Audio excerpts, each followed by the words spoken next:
While the world watched the terrible battles unfolding across Europe during World War II, something even darker and crueler was happening without any fanfare within the countries, dominated by the German dictator Adolf Hitler. It was the Nazis' final solution aimed at exterminating all Jewish people and other ethnicities from the face of the earth. However, Hitler needed good administrators for his extermination camps, so he chose the most sadistic and cruel commanders. And it is about some of these bloodthirsty Nazis that we will talk about today. Hello my dear friends, welcome to the Time Machine channel. My name is Walterson, I am a history teacher, and it is a pleasure to have you here once again. And today our time machine will take us to the mid-20th century during one of the greatest conflicts in human history, World War II. Remember that this is part 2 of a series of videos that I will be making about this conflict. So stay tuned to the channel because we will have many interesting videos about World War II. I really appreciate you being here, and let's get started. First on our list, Joseph Kammer. Joseph Kammer was born in the city of Munich within a family that was quite strict and deeply rooted in Catholicism. Before joining the Nazis, he worked odd jobs and was unemployed when he became a member of the SS at the age of 25 in 1931.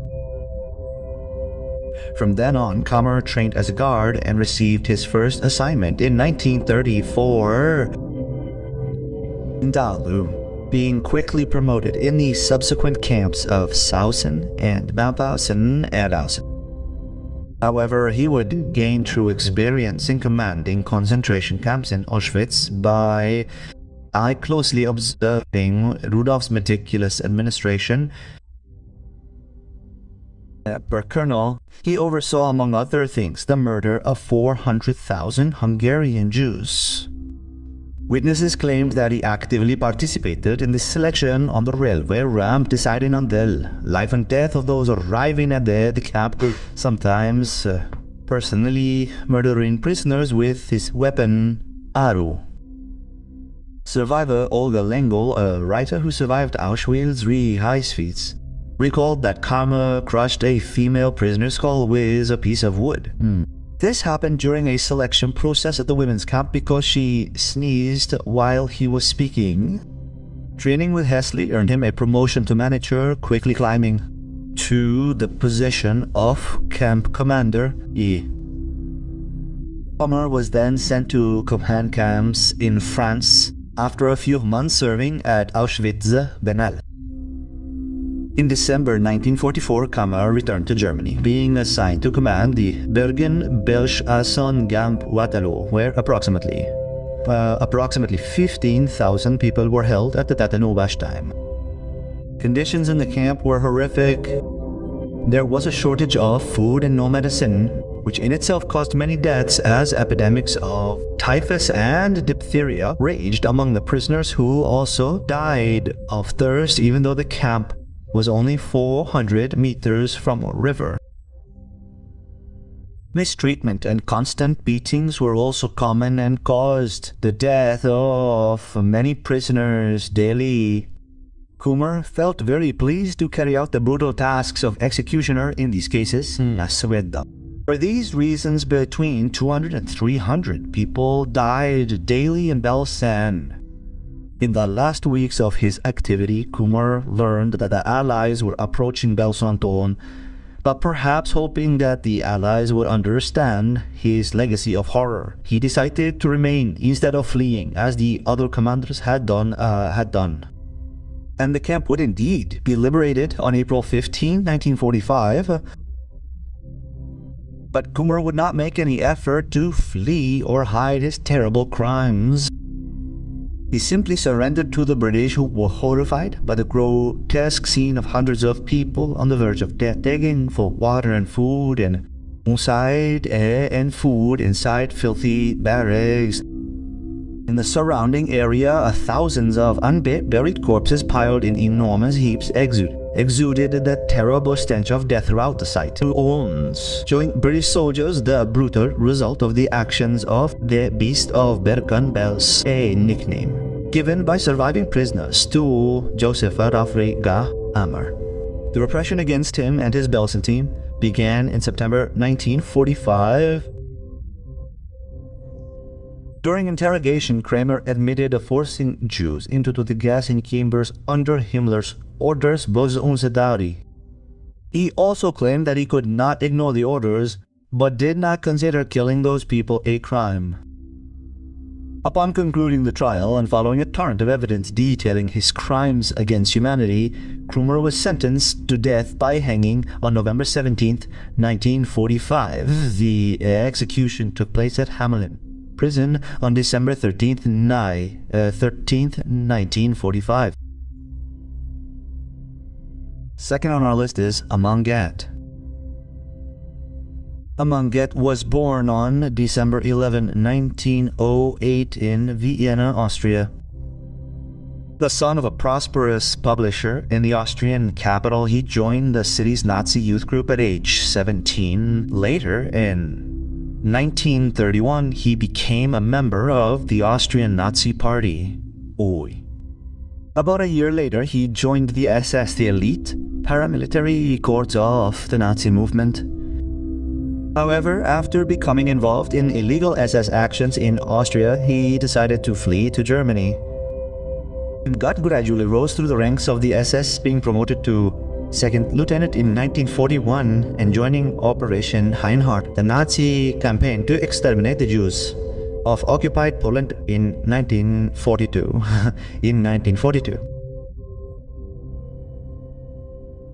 He was then appointed commander of Plazovia in February 1943, but personally oversaw the violent closure of the Krakagogito in March 1943.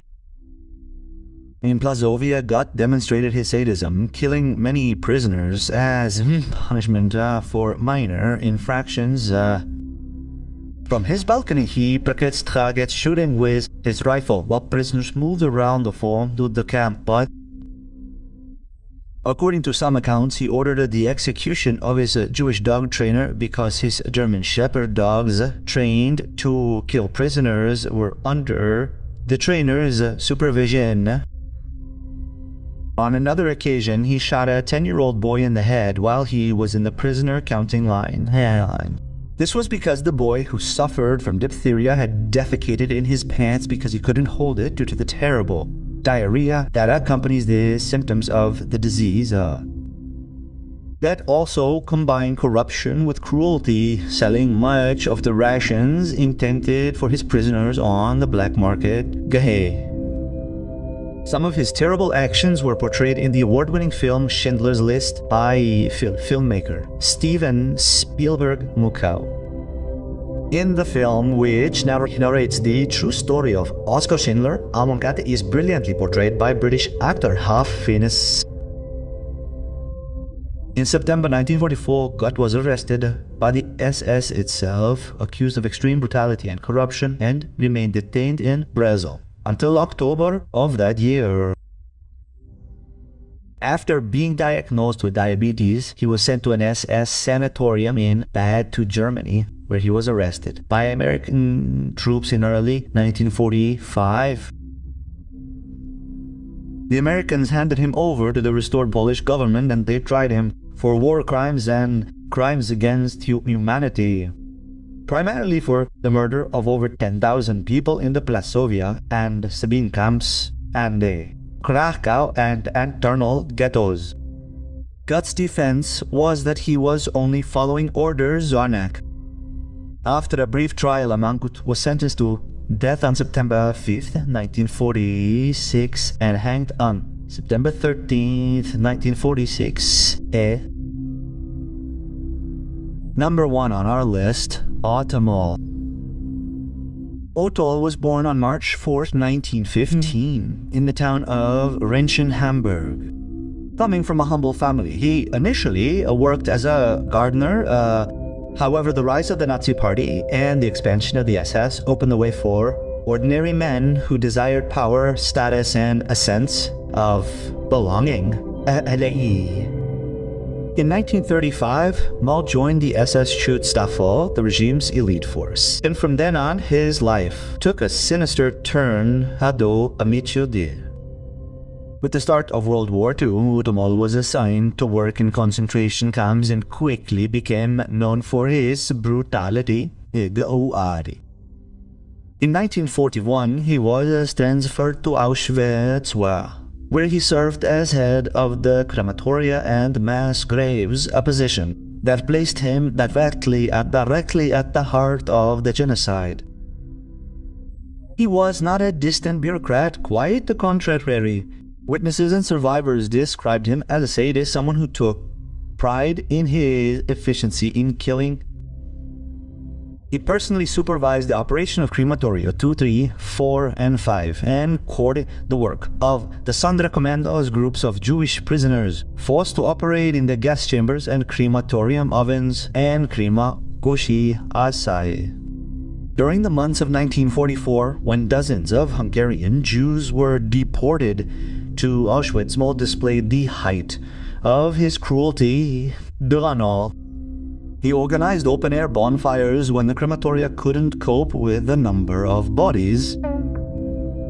Survivors reported that during these operations, he amused himself by throwing women and children still alive into the burning ditches. They also described him as the demon of Auschwitz, a man who not only killed but mocked his victims, making them a spectacle of horror. Witnesses recounted that Moll forced prisoners to sing as they were led to their deaths or made them dance before being executed by a firing squad. But Otto Moll was also a practical man within the Nazi extermination machine. He was responsible for increasing the efficiency of the crematoria, introducing methods to accelerate the burning of bodies and reduce operating time. This zeal for his work earned him recognition within the SS, which saw him as an exemplary officer. With the advance of Soviet troops in 1945, Moll was transferred to other camps, including Dalu. However, when the Third Reich collapsed, he tried to hide but was captured by the Allies shortly afterwards. Then on May 28, 1946, Otto Moll was sentenced to death and hanged in Landsberg prison, the same prison where years before Hitler had written Matra. Thus ended the life of one of the most cruel murderers of the Nazi regime, a man whose story remains a reminder of the moral abyss into which humanity can fall when ideology and power nullify empathy and reason. Well, folks, we've reached the end of another video here on our Time Machine channel. And I just want to thank each and every one of you who stayed with me until the end of this video. I also want to take this opportunity to thank each and every one of you who subscribe to my channel. Thank you very much. Now, if this is the first video you've watched on the Time Machine channel and you enjoy history and this type of content, please subscribe to the channel. You'll be very welcome in this historic community we're creating here. Many thanks and see you next video.